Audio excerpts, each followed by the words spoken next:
Vote హక్కుని కాపాడడం కోసం ఒక పోరాటం చేయాల్సిన అవసరం వచ్చింది.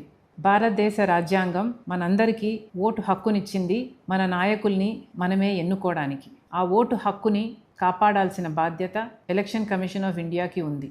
ఎన్నికలు స్వేచ్ఛగా నిష్పక్షపాతంగా నిర్వహించాల్సిన బాధ్యత ఉంది.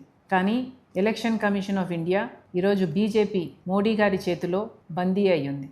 ఎలాగైతే అన్ని వ్యవస్థలు ఇప్పటికే ఈడీ అయినా, సిబిఐ అయినా, ఇన్కమ్ ట్యాక్స్ అయినా, ఆర్బీఐ అయినా, స్టాక్ ఎక్స్చేంజ్ అయినా, ఎలాగైతే అన్ని వ్యవస్థలు మోడీ గారి గుప్పెట్లో బీజేపీ కోసం పనిచేస్తున్నాయో, ఎలక్షన్ కమిషన్ ఆఫ్ ఇండియా కూడా ఈరోజు బీజేపీ కోసమే పనిచేస్తుంది. ఈ విషయాన్ని రాహుల్ గాంధీ గారు దేశం ముందు బయటపెట్టడం జరిగింది. ఇది పచ్చి నిజం, ఇది మన భారతదేశ ప్రజాస్వామ్య యథార్థత అని రాహుల్ గాంధీ గారు దేశం ముందు ఈసీఐ బండారం బయటపెట్టారు. ఒక శాంపుల్ తీసుకున్నారు కర్ణాటకలోని మహదేవ్పూర్లో. దాంట్లోనే 1,00,000 దొంగ ఓట్లని నమోదు చేశారు. 1,00,000 ఓట్లకి దొంగ పేర్లున్నాయి, దొంగ ఫోటోలున్నాయి, దొంగ అడ్రస్లున్నాయి. ఇలా ఓట్ చోరీ చేయడమే కాక మహారాష్ట్రలో 5-6 గంటలకు మధ్యలో 60 లక్షల ఓట్లకు పైగా కొత్త ఓట్లు వేయటం జరిగింది. ఈ ఓట్లను ఎవరు వేశారు? సీసీటీవీ ఫుటేజ్ ఎక్కడుంది అంటే ఏ ఆధారాలు లేవు.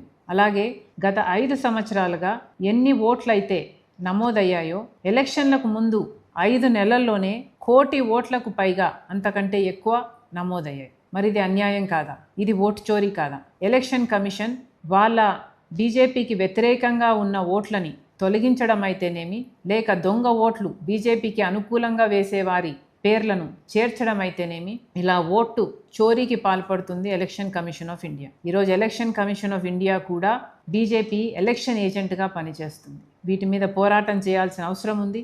అందుకే రాహుల్ గాంధీ గారి నాయకత్వంలో కాంగ్రెస్ పార్టీ ఈరోజు మన ప్రజాస్వామ్యాన్ని, మన రాజ్యాంగాన్ని కాపాడుకోవాల్సిన అవసరం ఉంది. కాబట్టి ఈ పోరాటాన్ని ఎత్తుకున్నాం.